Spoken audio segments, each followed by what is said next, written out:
Assalamualaikum warahmatullahi wabarakatuh.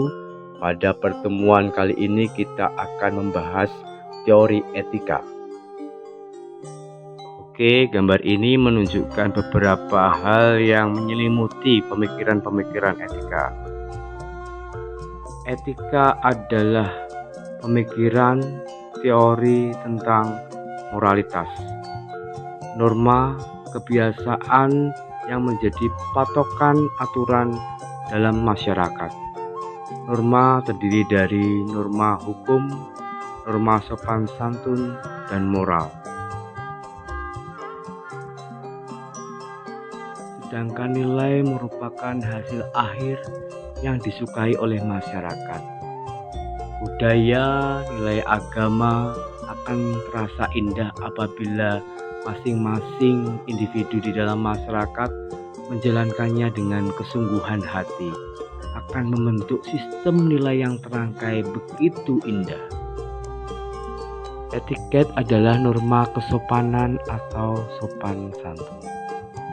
Hal yang harus dipertimbangkan dalam pemikiran etis yang pertama hak, kedua kewajiban, ketiga kepedulian, keempat adalah keadilan.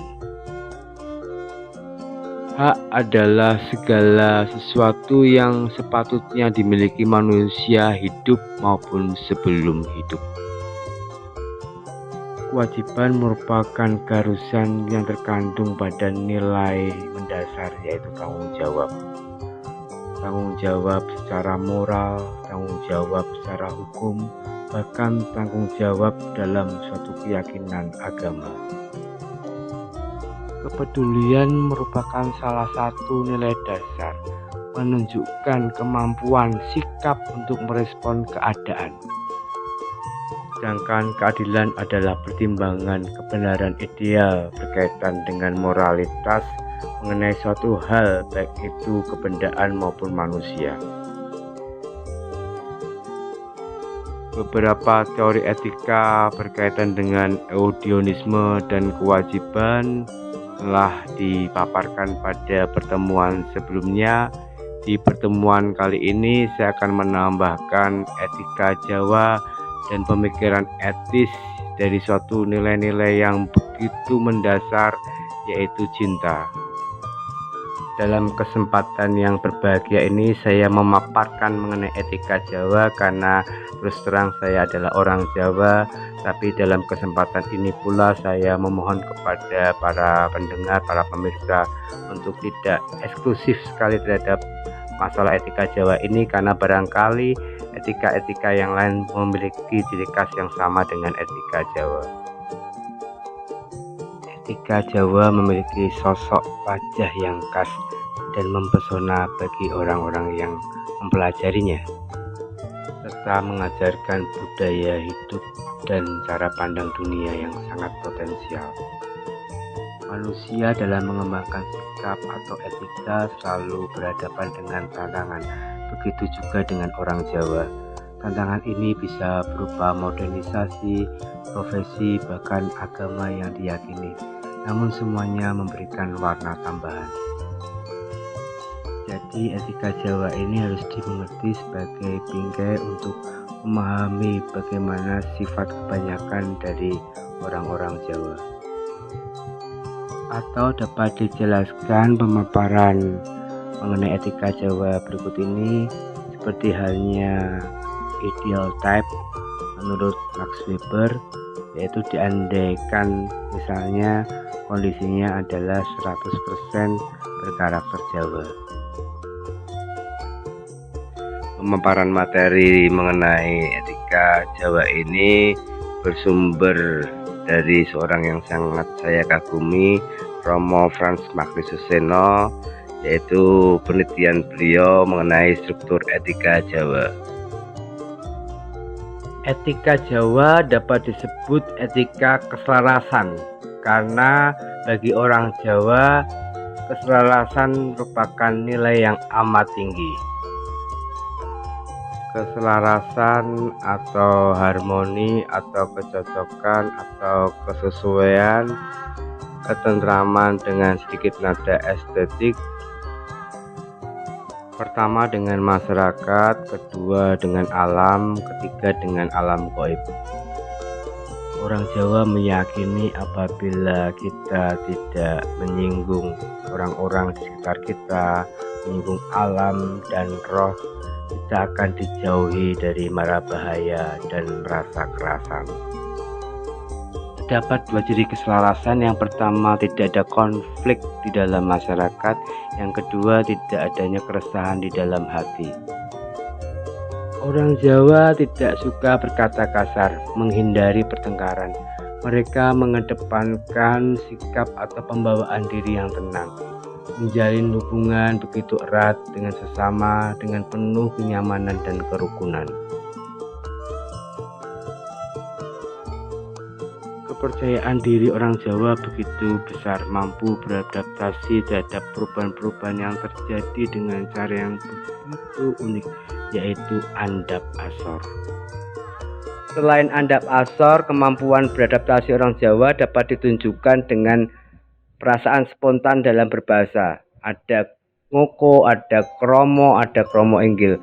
Pada anak-anak berbahasa ngoko, kepada orang yang setara menggunakan kromo, pada orang yang lebih tua atau lebih tinggi struktur sosialnya menggunakan kromo inggil, atau bahkan bisa bercampur bila misalkan orang yang baru kenal walaupun setara begitu menggunakan kromo inggil.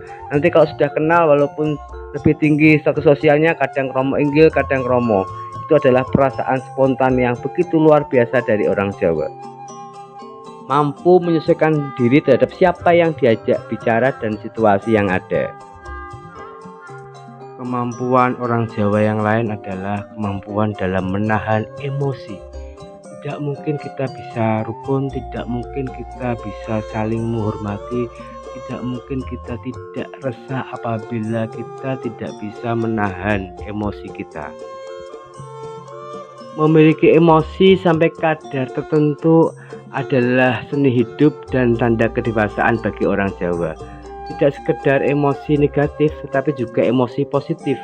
Contoh emosi positif adalah reaksi orang tua ketika lama tidak bertemu dengan anaknya dan tiba-tiba bertemu. Tampak seperti biasa menahan diri walaupun rasa kangen itu begitu meledak-ledak. Bagaimana orang Jawa mampu membawa etika Jawa ini untuk mencapai cita-cita Jawa? Yang pertama, orang Jawa tidak menyukai perilaku seorang yang mengganggu kerukunan dan tidak menghormati struktur sosial.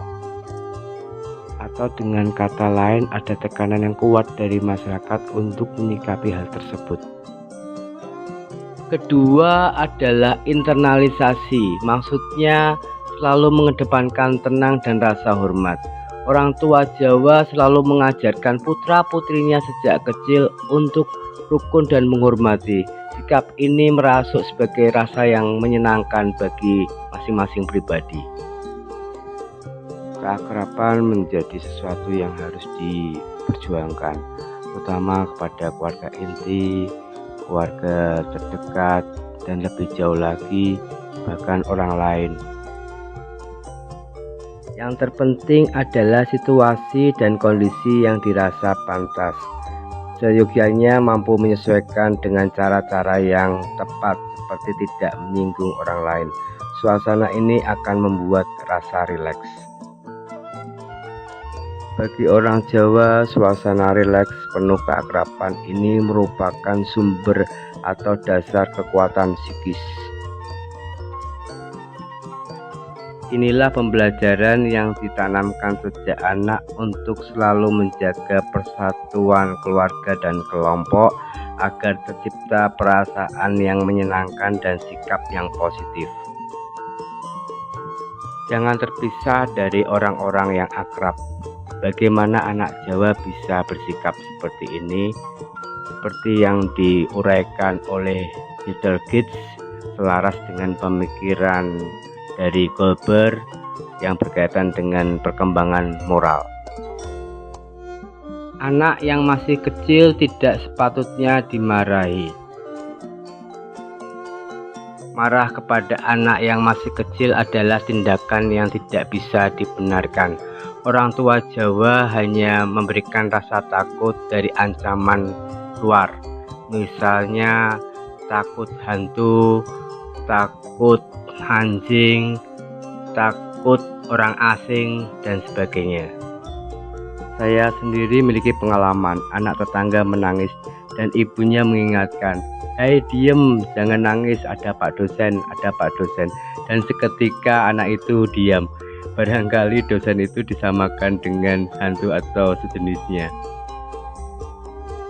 Ibu tadi hanya mengajarkan sang anak untuk takut, malu, yang artinya sungkan berhadapan dengan seseorang yang patut dihormati. Bagi orang Jawa, ngerti izin, tahu malu adalah salah satu tanda kedewasaan. Anak-anak Jawa sejak kecil diajarkan swimming. Kamu jangan begitu, nanti kamu malu. Kamu jangan melakukan itu, nanti kamu ditegur. Hingga orang Jawa dewasa tidak melakukan atau sulit melakukan sesuatu yang dulunya dilarang oleh orang tuanya. Hal ini menjadi kontrol sosial yang luar biasa bagi masyarakat Jawa. Apabila orang Jawa ingin berkata, berbuat sesuatu, namun dipikir bisa mengakibatkan kerasahan atau menyinggung perasaan karena adanya status sosial yang lebih tinggi, orang Jawa memilih diam. Jadi dalam berkomunikasi dengan orang-orang Jawa dianjurkan untuk tidak menyinggung. Namun sikap terbuka bisa saja terjadi. Misalkan ada orang Jawa dengan status sosial yang sangat tinggi melakukan kesalahan, orang-orang yang dipercaya oleh masyarakat Jawa bisa menyampaikan atau mengingatkan orang tersebut tentu dengan cara-cara yang santai dan sopan. Selanjutnya, orang Jawa diperintahkan untuk mengikuti nasihat-nasihat Jawa seperti banyak diajarkan pada pewayangan. Kurawa yang beringasan kasar tidak pernah mendengarkan nasihat tokoh, akhirnya menerima kekalahan. Sebaliknya, Pandawa yang selalu mendengarkan nasihat dari Semar memperoleh kemenangannya. Kisah pewayangan mengajarkan untuk dihormati tidak sekedar pada kedudukan atau status formal, tapi idealnya adalah hakikat jiwa itu sendiri. Nasihat dari pepatah Jawa, sepi ing pamrih lame ing gawe, adalah sikap moral yang mendalam. Merupakan sikap menerima, ikhlas, atau legowo. Bisa jadi sikap menerima disalahpahami. Pokoknya terima saja, jangan melawan. Tapi menerima yang sesungguhnya adalah tanda kekuatan batin. Menerima berarti berhadapan pada sesuatu yang berat yang tidak langsung bisa diubah, tetapi kita tidak patah. Jadi dalam situasi yang sulit seperti kita kalah, kita tetap menjaga kekuatan. Menerima itu sikap untuk pantul kembali. Nasihat Jawa sing eling lan waspada. Eling itu ingat pada siapa?